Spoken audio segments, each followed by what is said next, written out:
Gems என்றாலே அது Sahajo Rajneesh gems and jewels தான். எங்கள் யோகரத்தின ஆபரணங்களின் வகைகள்: யோகரத்தின மோதிரங்கள், யோகரத்தின காதணிகள், யோகரத்தின நெக்லஸ்கள், யோகரத்தின பிரேஸ்லெட்கள், யோகரத்தின ஒட்டியானங்கள், யோகரத்தின வளையல்கள், யோகரத்தின மாங்கல்யங்கள், யோகரத்தின ருத்ராட்சங்கள் மற்றும் யோகரத்தினங்கள் பதித்த பூர்வ புண்ணிய அதிர்ஷ்ட தெய்வ டாலர்களை உலகிலேயே முதன்முறையாக செய்து தரும் ஒரே ஜெம்ஸ் அண்ட் ஜுவல்ஸ் எங்கள் Sahajo Rajneesh gems and jewels தான். எங்களுடைய யோக ஆபரணங்களை வேறு யாரும் செய்ய முடியாது. ஏனென்றால் ட்ரேட்மார்க் ரெஜிஸ்டர் செய்யப்பட்டது. எங்களுடைய தங்க ஆபரணங்கள் அனைத்தும் 916 KDM முத்திரை கொண்டது. SRGJ Sahajo Rajneesh gems and jewels, number 45/12, Quality Complex, first floor, Arunachalam Road, Saligramam, Chennai 6,93,000, opposite to Prasad Color Lab. Phone 04423760774 and 04423760772. Mobile 9840957612, 9952959962 and 99629400066. மனிதகுல வாழ்க்கையையும் வாழ்வியலையும் வழிநடத்தும் நவகிரகங்களும் இருப்பியலும்.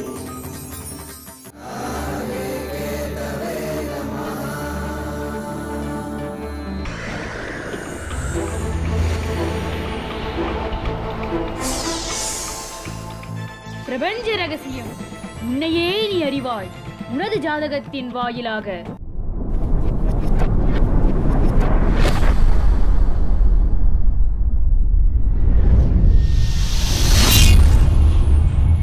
Jyotida Satguruji Mehru,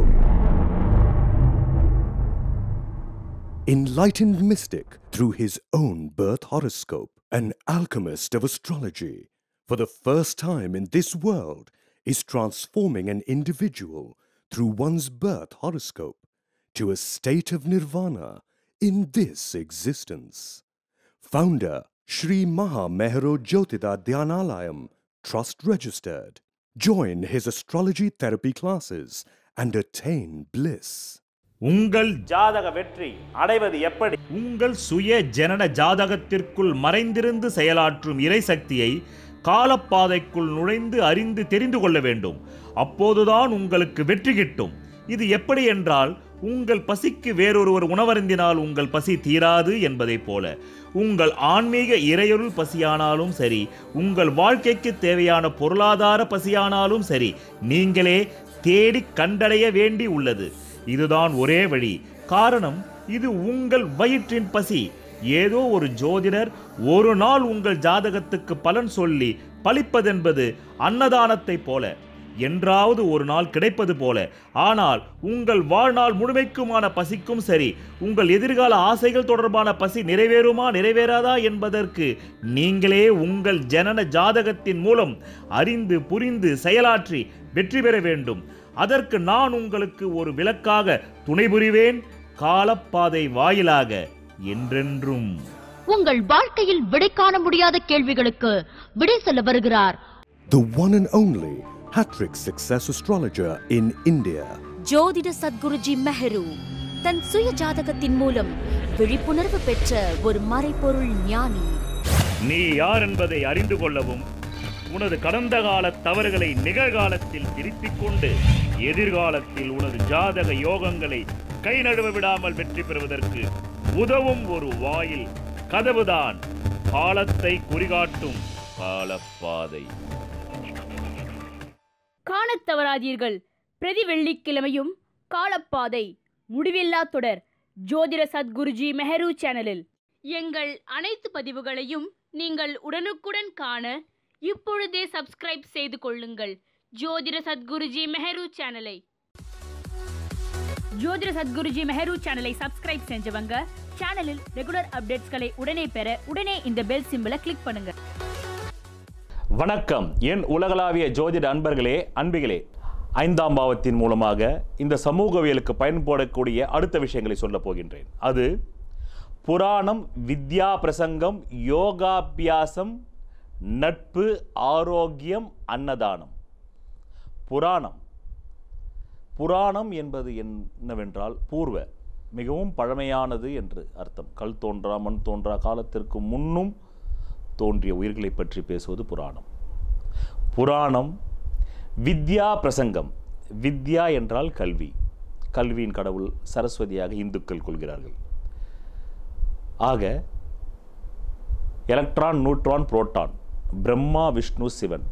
பிரம்மாவின் பத்னி சரஸ்வதி, விஷ்ணுவின் பத்னி லக்ஷ்மி, சிவனின் பத்னி பார்வதி. இந்த முப்பெரும் தேவியர்கள். ஆக முப்பெரும் நாயகர்கள் எலக்ட்ரான், நியூட்ரான், புரோட்டான். இந்த எலக்ட்ரான், நியூட்ரான், புரோட்டான் என்பதுதான் பிரம்மா, விஷ்ணு, சிவன். ஆக சமயம் மிகவும் அறிவியல் போக்கானது என்பதை பற்றி சுட்டிக்காட்டுவதற்காக இதை நான் சொல்கின்றேன். அந்த 3 சக்திகளினுடைய பெண் சக்தி தான் சரஸ்வதி, லக்ஷ்மி, இல்லை என்றால் துர்கா, பிறகு பார்வதி தேவி. ஆக புராணம் என்ன சொல்கிறது தெரியுமா? இந்த 3 தேவியர்களும் ஒரே துர்கையிடமிருந்து தான் தோன்றியதாம். இந்த 3 தேவிகளும் ஒரே துர்கை என்கின்ற கடவுள். இதைத்தான் நாம் துர்காஷ்டமி என்று நாம் புரட்டாசி மாதத்திலே நாம் கொலு வைக்கின்றோம். அதைத்தான் நாம் நவராத்திரி என்கின்றோம். நவம் என்றால் 9 ராத்திரிகள். ஏனென்றால் 9 கிரகங்கள் இந்த ஆண்ட்ரோமிட்டா என்ற நம் பால்வீதியிலிருந்து இந்த பூமியை மீது தன்னுடைய ஒளிக்கீற்றுகளை வீசுவதால் அதற்கு நவராத்திரியாம். ஆக ஏன் அதை தேவியர்களாக பெண்ணாக ஆக்கினார்கள்? பெண் என்பவள் படைப்பவள். அதனால்தான் இங்கே நான் மீண்டும் வருகின்றேன். வித்யா பிரசங்கம், புராணம். இந்த புராணம் என்பதற்குத்தான் இந்த புராணத்திலே விஞ்ஞானம் பொதிந்துள்ளது என்பதை சுட்டிக்காட்டத்தான் இந்த புராணத்தை பற்றி சொன்னேன். பிறகு வித்யா பிரசங்கம். அந்த வித்தையை, சத்தியத்தை, வித்தை என்றால் சத்தியம் என்று பொருள். சத்தியத்தை நீங்கள் பலர் அறிய சொல்ல வேண்டும். அதற்கு முதலில் உங்களுக்கு அந்த சத்தியம் அனுபவபூர்வமாக இருக்க வேண்டும். One knows God through knowledge. Through knowledge, one knows God. Through love, one becomes God. இதனுடைய தமிழ் மொழிபெயர்ப்பு என்னவென்றால், அறிவால் நீ கடவுளை அறிய முற்படுகிறாய், ஆனால் நீ அன்பானவனாகிவிட்டாய், நீயே கடவுளாகி விடுகிறாய். விஞ்ஞானி அறிவால் கடவுளை அறிய முற்படுகிறான், ஆனால் அவருக்கு கடவுள் என்றைக்கும் தென்பட போவதில்லை. கடந்த காலத்திலும் தென்படப்பட்டதில்லை, நிகழ்காலத்திலும் தென்பட போவதில்லை, எதிர்காலத்திலும் தென்படாது. ஆனால் ஒரு ஞானியானவன் அன்பாகி போகிறான், அவனே கடவுளாகி போகிறான். அதனால்தான் ஞானியாக ஒருவன் ஆகிவிட்டவுடனே அவனை சுற்றி வழிபாடுகள் நடத்த ஆரம்பித்து விடுகிறார்கள் மக்கள். இந்த சத்தியத்தை எவன் பிரசங்கம் சத்தியமாகவே செய்கின்றானோ அவன் வழிபாட்டுக்குரியவனாக மாறிவிடுகிறான் என்பதற்காகத்தான் இதை சொல்ல வந்தேன். ஆக இந்த 5ஆம் இடத்தில் தான் இப்படிப்பட்ட அற்புதமான இந்த சமூகத்திற்கு தேவையான விஷயங்கள் எல்லாம் இருக்கிறது என்பதற்காகத்தான் ஒவ்வொன்றுக்கும் நான் எடுத்து உங்களுக்கு ஓமானங்களை தந்து கொண்டு வருகிறேன். அதுதான் சாதாரண ஜோதிடருக்கும் ஞான விழிப்பு பெற்ற ஜோதிடருக்கும் உள்ள வித்தியாசம். ஓரொன்று ஒன்று, ஓரொன்று ஈரொன்று 2 என்று சொல்லிட்டு போவது சாதாரண ஜோதிடர். அவருக்கு பேர் ஆசிரியர். There is a difference between master and teacher. சொன்னதை சொல்லும் கிளிப்பிள்ளை என்பவர் டீச்சர்.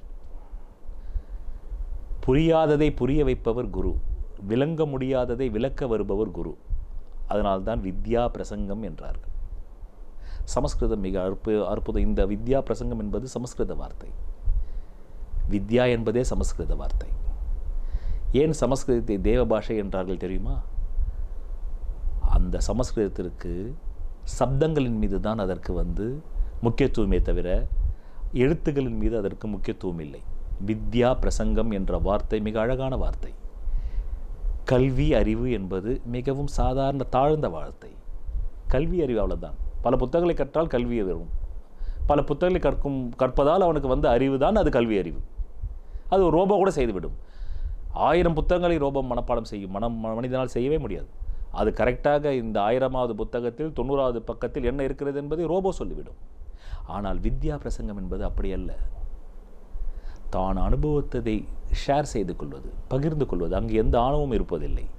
அதுதான் வித்யா பிரசங்கம். அந்த வித்தியை சத்தியம் என்ற வித்தியை தான் பெற்ற இன்பத்தை பெறட்டும் இவ்வையகம் என்று பிரசங்கம் செய்ய வருகிறாரே ஒரு ஞானி, மறைபொருள் ஞானி, அதற்குத்தான் இந்த வார்த்தை பொருந்தும். இல்லை என்றால் சாதாரண கல்வி அறிவு என்று இந்த 5ஆம் பாவத்திற்கு போட்டிருக்கலாம். ஆனால் அப்படி போடவில்லை. காரணம், ஜோதிடத்துடைய மூல நூல்கள் எல்லாமே சமஸ்கிருதத்தில் இருந்தது. அதை கடலங்குடி சாஸ்திரியார் அவர்கள் தமிழுக்கு மொழிபெயர்த்தார்கள். அதனால்தான் வித்யா பிரசங்கம், சத்தியம் என்ற வித்தியை எந்த ஒன்றிலிருந்து எல்லாவற்றும் வந்ததோ அந்த ஒன்றை நீ அறிந்திருக்கிறாயா என்று ஸ்வதகேதுவை பார்த்து அவருடைய தந்தை கேட்டார். உதாலகா என்பது ஒரு மாபெரும் மன்னன். அந்த மன்னனுடைய வம்சத்திலே ஒவ்வொரு ஜென்மமாக அவருடைய வம்சத்திலே வழி வழியாக மூதாதையர்கள் எல்லாமே ஞான விழிப்பு பெற்றவர்கள் தான் அந்த வம்சத்தில் வந்திருக்கிறார்கள். அதே போல் தன் மகன் ஸ்வாதகேதுவும் ஞான விழிப்பு பெற வேண்டும் என்று விரும்பினார் உதாலகா என்ற மாமன்னன். அந்த உதாலகா என்ற மாமன்னன் ஸ்வாதகேதுவை 5 வயதில் குருகுலத்திற்கு அனுப்பிவிட்டார். இப்பொழுது அவனுக்கு வயதோ 21. இன்றுதான் அவன் அந்த அரண்மனைக்கு வரப்போகின்றான். அந்த அரண்மனையே மின் விளக்குகளால் ஜொலிக்கிறது. அன்றைக்கு மின் விளக்குகள் இல்லை, அகல் விளக்குகளால். அகல் விளக்குகளால் ஜொலிக்கிறது அரண்மனையே. ஊரே திருவிழா கோலம் பூண்டிருக்கிறது. ஸ்வாதகேது இன்னும் சற்று வினாடிகளில் வந்து விடுவார் இந்த அரண்மனைக்குள் என்பதுதான் அவருடைய சந்தோஷத்திற்கு காரணம் தன் மகனும் ஞான விழிப்பு பெற்று வருகிறான். அந்த ஞான விழிப்பு பெற்று வரும் அந்த மகனை வரவேற்பதற்கு ரத கஜ துராதி படைகளை தயாராக வைத்திருக்கிறார். காரணம், அவருடைய வம்சத்திலே ஒவ்வொருவரும் தனக்கு பிறக்கும் பிள்ளைகளில் ஒருவன் ஞான விழிப்பு பெற்றவனாகவே இருந்திருக்கிறான். அந்த பாரம்பரிய சங்கிலி தொடரை இவன் காப்பாற்ற வேண்டும் என்பதுதான் உதாலகா. அதற்காக அவன் மொத்த பொருளையும் செலவழிப்பது தயாராக இருக்கிறான். அதற்காக அவனை 5 வயதில் அனுப்பிவிட்டான்.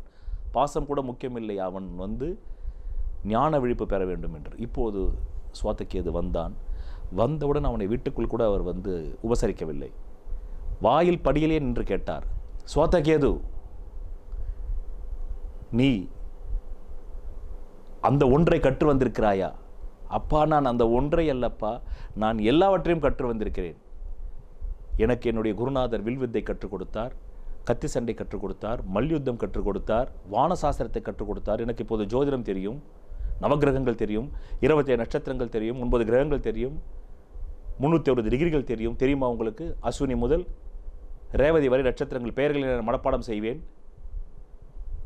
பிறகு பூகோளம் கற்றுக் கொடுத்தார், விஞ்ஞானம் கற்றுக் கொடுத்தார், மருத்துவம் கற்றுக் கொடுத்தார், மணி மந்திர ஔஷதாதி கற்றுக் கொடுத்தார்.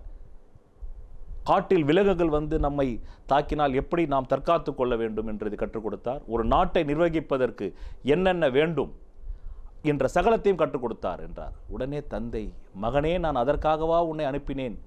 எந்த ஒன்றை கற்றால் எல்லாவற்றையும் கற்றதாகுமோ அந்த ஒன்றை நீ கற்று வந்தாயா மகனே என்று கேட்கிறார். உடனே மகனுக்கு கோபம் வருகிறது. அனுப்பியதோ 5 வயதில், இப்போது வந்திருப்பது 21வது வயதில்.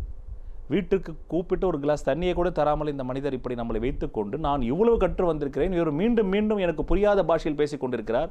அந்த ஒன்று இல்லை, நான் 100ஐ கற்று வந்திருக்கிறேன். இவருக்கு அந்த 100இன் மீது ஆர்வம் இல்லை.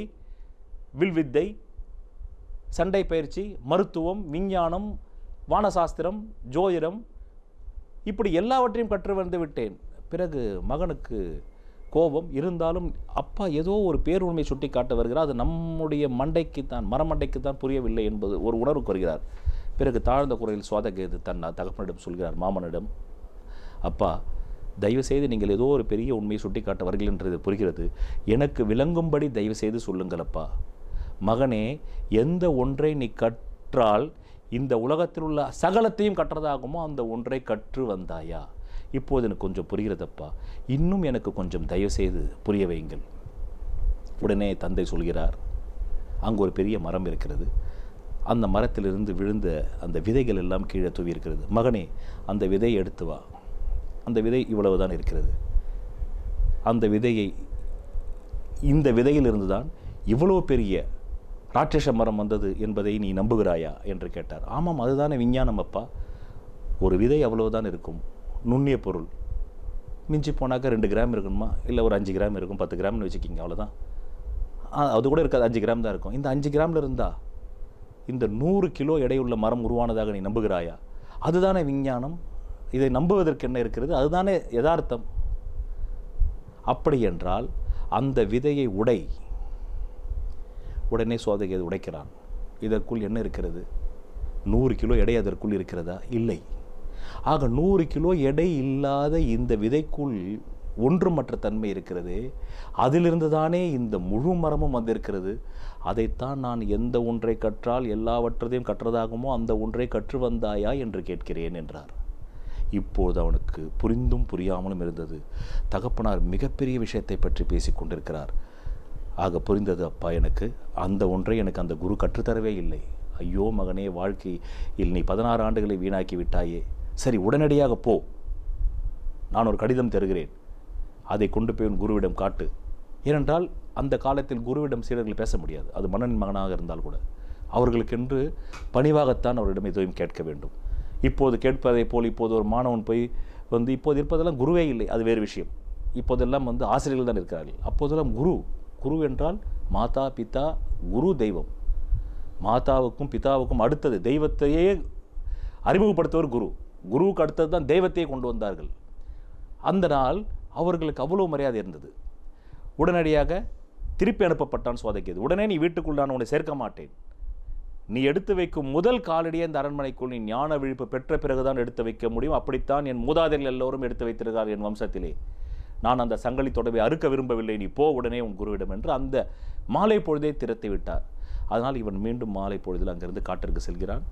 நள்ளிரவாகி போய்விட்டது. குரு எல்லோரும் தூங்குகிறார்கள். மாணவர்கள் இப்போது போய் அவரை டிஸ்டர்ப் செய்ய முடியாது. தட்டினால் குருவின் தூக்கம் போய்விடுவதனால் அவன் பணியிலே அந்த குரு குலத்திலே வெளியிலேயே படுத்து கிடக்கிறான். விடிய காலையில் குரு எழுந்திரிச்சு வந்தவுடன் இவன் படுத்து பார்த்து, என்ன இது சோதகேது, நான் உன்னை நேற்று அனுப்பினேனே, நீ உங்கள் அப்பா உன்னை ஏற்றுக்கொள்ளவில்லையா, ஏன் மீண்டும் வந்தாய், என்ன நான் தான் உனக்கு எல்லாவற்றையும் எனக்கு தெரிந்ததையெல்லாம் கற்றுக் கொடுத்து விட்டேனே என்றார். குருவே, என் தகப்பனார், எந்த ஒன்றை நீ கற்றால் எல்லாவற்றையும் கற்றுவதாக ஆகுமோ, எந்த ஒன்றை நீ கற்றால் எல்லாவற்றையும் கற்றதாகுமோ அந்த ஒன்றை கற்று வந்திருக்கிறாயா என்று கேட்கிறார். தயவுசெய்து அதை நீங்கள் எனக்கு கற்றுத்தரவில்லை என்று நான் சொன்னேன். அவர் மிகவும் கோபம் கொண்டு அதை கற்று வராமல் இந்த அரண்மனைக்குள் நுழையாதே என்று என்னை அனுப்பிவிட்டார். உடனே அவர் குரு சிரித்தார், புன்முறுவல் பூத்து, ஓ அந்த விஷயத்தை கேட்டு விட்டார் அவங்க அப்பா.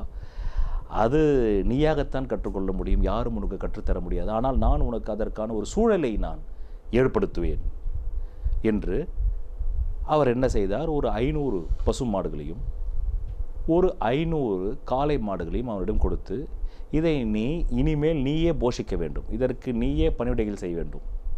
என்றைக்கு இந்த 500 பெண் பசுவும் ஆண் காளைகளும் 2000 மாறுகிறதோ, 4 மடங்கு, 2000 ஆண் பசுவாக வேண்டும், 2000 காளைகளாக வேண்டும், 2000 பெண் பசுக்களாக வேண்டும். அன்றைக்கு நீ அந்த எந்த ஒன்றை கற்றால் எல்லாவற்றையும் கற்றதாகுமோ அதை நீயே கற்றுக்கொள்வாய். இதை யாரும் கற்றுத்தர முடியாது. காமக்கலையை போல சொல்லித் தெரிவதில்லை காமக்கலை. அது தானாக உங்களுக்கு செக்ஸ் ஹார்மோன்ஸ் உடம்பிலே இருக்கிறது. அது ஒரு பெண்ணை எங்கே தொட வேண்டும் என்பது உங்களுக்கே அது தெரியும். காரணம், நீங்கள் காமத்தில் தான் பிறந்துள்ளீர்கள். அதனால் அதை போல் தான் இதுவும் சொல்லித் தருவதில்லை மன்மத கலையை போல் இதுதான்.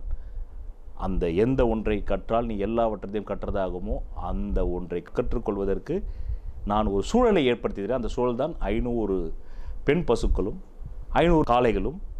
இது இனப்பெருக்கத்தை செய்து 2000 மாறும்போது நீ என்னிடத்திலே வா, அப்போது நீயே கற்றிருப்பாய். பிறகு இவன் அந்த ஓட்டிக்கொண்டு ஒரு காட்டிலே நடுப்பகுதியில் போய் அதையெல்லாம் கட்டி வைத்து விட்டு அதற்கு குளிப்பாட்டி விட்டு அதற்கு செய்ய வேண்டியதெல்லாம் செய்துவிட்டு உட்கார்ந்தான். இப்போது அவன் முன்னாடி பேசுவதற்கு யாருமே இல்லை. பேசாத ஜீவன்கள் முன்னாடி இருக்கிறது. உடனே இவன் என்ன செய்தான், முதலில் ஒரு பசுவை பார்த்தான். ஒரு நாள் புல்லாக போனது, 2வது நாள் போனது. பிறகு அதனிடமே பேச ஆரம்பித்து விட்டான். ஓ காளை மாடுகளே, ஓ பசு மாடுகளே, நான் யார் தெரியுமா? என் தந்தை உதாலகா. எங்கள் வம்சம் பெரிய மாமன்னன் வம்சம். எங்கள் வம்சத்திலே ஒவ்வொரு தலைமுறையாகவும் ஒரு ஞான விழிப்பு பெற்ற மனிதனாவது தோன்றிருக்கிறார்கள்.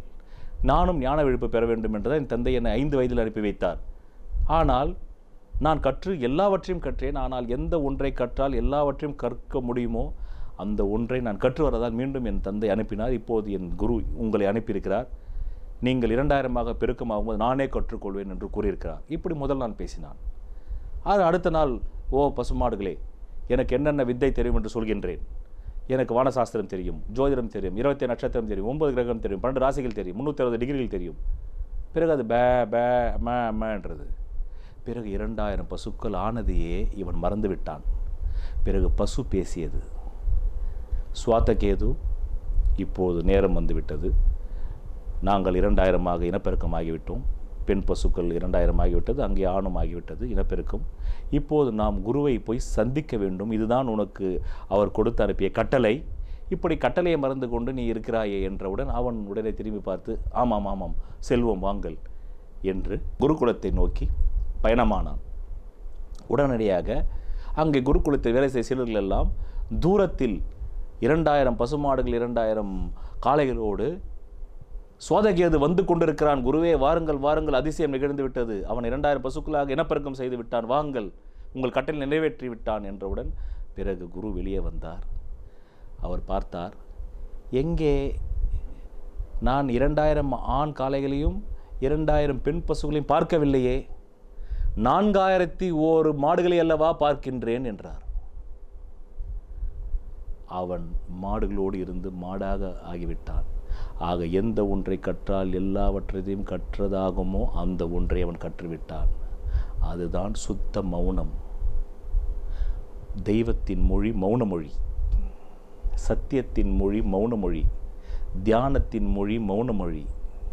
காமத்தில் உச்சபட்சத்தில் உங்களுக்கு எவ்வளவுதான் கிளியோபாட்ராவான பெண்ணாக இருந்தாலும் அந்த பெண்ணுடன் கலந்து ஒருவருக்குள் ஒருவர் கரையும் போது அங்கே ஏற்படுவது நிசப்தம், சமாதி, சம ஆதி. ஒரு ஆண் பெண்ணுக்குள் கரைகிறான், ஒரு பெண் ஆணுக்குள் கரைகிறாள். அந்த விந்து வெளியேற்றத்திற்கு பிறகு உங்களுக்கு எண்ணங்களற்ற நிலை வரும்.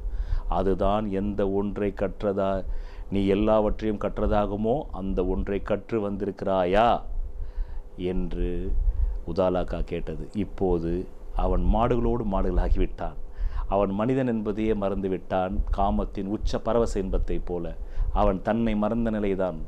அதனால்தான் இன்று வரையிலும் மனிதனை காமத்திலிருந்து பிரிக்க முடியவில்லை. காரணம், பெண்ணுடைய அங்கங்கள் அழகு என்பது முன் தூண்டல், இறுதி நிலை அவனுக்கு பரவச நிலை, விந்து வெளியேற்றத்துக்கு பிறகு வரக்கூடிய பரவச நிலை. அந்த பரவச நிலையை சுவாதகேது பெற்றுவிட்டான். ஆக இப்படிப்பட்ட வித்யா பிரசங்கங்களை செய்வதும் அந்த 5ஆம் பாவத்தில் தான் இருக்கிறது என்பதற்காகத்தான் இந்த சுவாதகேதுவுடைய உண்மைக்கு நடந்த ஒரு சம்பவத்தை நான் உங்களுக்கு குறிப்பிட விரும்புகின்றேன். அடுத்தபடியாக அதே 5ஆம் பாவத்தில் தான் யோகாபியாசம். இன்றைக்கு யோகா என்றால் என்னவென்றே தெரியாமல் அதை ஒரு வணிகமாக மாற்றிக்கொண்டு வருகிறார்கள் பாபா ராம்தேவ் போன்றவர்கள். யோகா என்றால் ஜீவாத்மா பரமாத்மாவுடன் இணைதல், ஒன்றிணைதல் என்று பெயர். ஜோதிடத்தில் கூட யோகம் யோகம் என்று உண்டு. 2000 யோகங்களை எழுதி வைத்திருக்கிறார்கள் ஜோதிடத்தில். இந்த கிரகம் இந்த கிரகத்தோடு சேர்ந்தால், இந்த கிரகம் இங்கிருந்தால், அதில் பிரதானமான யோகம் தர்மகிராதி யோகம், கஜகேசரி யோகம், சந்திரமங்கல யோகம், பரிவர்த்தனை யோகம், நீசபங்க ராஜயோகம், விபரீத ராஜயோகம், கெட்டவன் கெட்டில் கிட்டிடும் ராஜயோகம், பிருகுமங்கல யோகம். அப்படி என்றால் ஒரு கிரகம் செவ்வாயும் சுக்கரனும் சேர்ந்தால் பிருகுமங்கலம், சந்திரனும் செவ்வாயும் சேர்ந்தால் சந்திரமங்கலம், குருவும் சந்திரனும் சேர்ந்தால் குரு சந்திர யோகம், சந்திரனுக்கு குரு கேந்திரத்தில் இருந்தால் கஜகேசரி யோகம், 9 கூட 10 கூட சேர்ந்தால் தர்மகிராதி யோகம், அனஃபா யோகம். சந்திரனுக்கு முன்னாடி சுபகிரகங்கள் இருந்தால் அனஃபா யோகம், பின்னாடி இருந்தால் சுனஃபா யோகம். பிறகு உபசய சரி யோகம். சூரியனுக்கு முன்னும் பிறகும் கிரகங்கள் தான் உபசய சரி யோகம், வேசி யோகம், வாசி யோகம். இப்படி எண்ணற்ற யோகங்கள் இருக்கிறது. இவையெல்லாம் என்ன என்று நினைக்கிறீர்கள்? எல்லாமே மனதை ஒழுங்குபடுத்தும் முறைகளும் மனதை எப்படி பயன்படுத்துவதும் என்பதும் முறையும். இப்படிப்பட்ட சத்திய பேருண்மைகளை பிரசங்கம் செய்வதற்கும் இந்த 5ஆம் பாவத்தின் துணை வேண்டும். அந்த 5ஆம் பாவம் என்பது எங்கிருந்தோ வருவதல்ல, யாரோ ஒரு தெய்வம் உங்களுக்கு அனுகிரகிப்பதல்ல. நீங்களே பல ஜென்மங்களாக சத்தியத்தோடு தொடர்பு கொண்டுள்ளீர்கள். 700 கோடி பேருக்கும் இது தெரியும். ஆனால் அவர்களுக்கு தெரியும் என்பது அவர்களுக்கு தெரியாது. அதுதான் விஷயம். சூரிய ஒளி எல்லோருக்கும் பொது, கம்யூனிசத்தை போல. அது ஏழை வீட்டின் மீதும் சூரிய ஒளி படுகிறது, எய்ட்ஸ் நோயாளி மீதும் படுகிறது, பிச்சைக்காரன் வீட்டிலும் படுகிறது, பிச்சை எடுப்பவன் மீதும் சூரிய ஒளி. நம்மை விட நாம் ஏசியில் அமர்ந்து கொண்டு இருக்கிறோம், ஆனால் பிச்சை எடுப்பவன் மீது சூரிய ஒளி நம்மை விட அதிகமாக அவன் மீது தான் படுகிறது. ஆனால் அவன் மேல் சூரிய ஒளி படுகிறது என்பதே அவன் கண்கள் குருடாக இருப்பதால் அவனால் பார்க்க முடியவில்லை. ஒரு ஞானியின் அகக்கண் திறந்து கொள்வதால் அவர் அகக்கண் வழியாக புறக்கண்ணில் பார்க்கிறார். நீங்கள் எல்லாம் புறக்கண்ணில் மட்டுமே பார்க்கிறீர்கள். இந்த ஞான விழிப்பை தருவதும் 5ஆம் பாவம். சுவாதகேதுவை போல எந்த ஒன்றை கற்றால் எல்லாவற்றையும் கற்றதாகுமோ என்ற அந்த கல்வி செல்வத்தை, அந்த வித்யா செல்வத்தை, அதை கல்வி செல்வம் என்று சொல்வது கூட மொழியின் பிழை. காரணம், நமக்கு மொழி மிக வறுமையாக இருக்கிறது. சத்தியத்தை பேச வரும்போது மொழி மிகவும் வறுமையாக இருக்கிறது. அது எந்த மொழியாக இருந்தாலும் உலகத்திலே வறுமையாகத்தான் இருக்கிறது.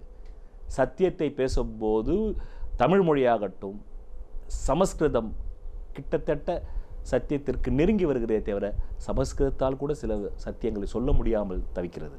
அதனால்தான் பிராமணர்கள் வேதத்தை ஓதுவார்கள், எழுதி காட்ட மாட்டார்கள். எழுதப்படும் விஷயம் எவ்வளவு உண்மையானதாக இருந்தாலும் அது செத்த பிணத்திற்கு சமம். காரணம், நீங்கள் சொல்லும்போது உங்களுக்குள் அண்ட சராசரமும் வந்து இறங்கி பேசும். அதனால்தான் இந்த உலகத்திலே 3 பெரிய மதத்தின் தலைவர்களும் சொன்னார்கள். கீத உபதேசம் என்று பெயர். கண்ணன் கீதையை சொன்னான், நபிகள் குரானை சொன்னார், பிறகு வந்தவர்கள் எழுதினார்கள். கண்ணன் கீதையை சொன்னான், பிறகு வந்த பண்டிதர்கள் கையில் சிக்கி சிதறுண்டு போனது. பைபிளை இயேசு சொன்னார், பிறகு அவருடைய 12 சீடர்கள் உலகத்திற்கு எழுதி கொண்டு போனார்கள். அதனால் சொல்லப்படும் போது இந்த பிரபஞ்ச இருப்பு அவருக்குள் இறங்கி பேசும். பிறகு அது என்னதான் உண்மையாக இருந்தாலும் எழுதப்பட்ட கீதை சத்த பிணத்துக்கு சமம். அதை போல்தான் குரானும் பைபிளும் இந்த உலகத்தில் உள்ள அத்தனை மறைநூல்களும் சமம். பிறகு அங்கே ஆரோக்கியம் இருக்கிறது, அன்னதானம் இருக்கிறது, நட்பு இருக்கிறது. இந்த சமூகத்தோடு நீங்கள் நட்பு கொள்ள வேண்டும் அல்லவா? அதுதான் இந்த சமூகவியலுக்கு பயன்படக்கூடிய இந்த 16 விஷயங்களும் நான் இதுவரையிலும் சொன்னேன். ஆக இதுவரையிலும் நான் 5ஆம் பாவத்தை பற்றி சொன்னது ஒரு கடுகளவு தான். இதற்கு பிறகு இப்போது நான் சொன்னது சமூகவியல். இந்த 5ஆம் பாவத்திற்கும் 5ஆம் பாவம் வலுப்பெற்ற ஒரு மனிதனால் இந்த சமூகம் என்னென்ன பயன்களை அனுபவிக்கும் என்பதை பற்றித்தான் இதுவரையிலும் சொன்னேன். அடுத்தது உறவியல் இருக்கிறது. அதற்கு பிறகு இந்த 5ஆம் பாவத்திலே பொருளியல் இருக்கிறது. அடுத்தது அகவியலும் இருக்கிறது, மருத்துவியலும் இருக்கிறது. இதை பற்றியெல்லாம் என்னுடைய அடுத்தடுத்த பதிவுகளில் நான் கூற விரும்புகின்றேன். நான் பெற்ற இன்பம் இவ்வையகம் பெறட்டும் என்பதைப் போல காலப்பாதை முடிவும் இல்லை, ஆரம்பமும் இல்லை, தொடர்ந்து கொண்டே இருக்கும். கடவுளைப் போல காண தயாராகுங்கள். நன்றி, வணக்கம். ஒரு மனிதன் அவன் ஜாதகத்தை அறிந்து கொண்டால் தான் அவன் வாழ்க்கையில் வெற்றி நிச்சயம். சொல்வதெல்லாம் பலிக்கும் அபூர்வ வாக்கு சக்தி பெற்றவர் மெஹ்ரு அவர்கள். உங்கள் வாழ்க்கையில் பணம், புகழ், பதவி, திருமணம், குழந்தை பேறு, உயர்கல்வி, வெளிநாட்டு யோகம், கலைத்துறையில் வெற்றி, அரசியலில் வெற்றி போன்ற இன்னும் எண்ணற்ற உங்கள் வாழ்வின் கேள்விகளுக்கு ஒரு மனிதன் அவன் ஜாதகத்தை எப்படி அறிந்து கொள்வது? கான்டாக்ட் ஜோதிட Sadguruji Mehru. Address Quality Complex, first floor, new number 45, wall number 12, Arunachalam Road, Saligramam, Chennai 93. Phone 04423760772. Contact 995295962, 98409 57612. Website www.srimeheru.org.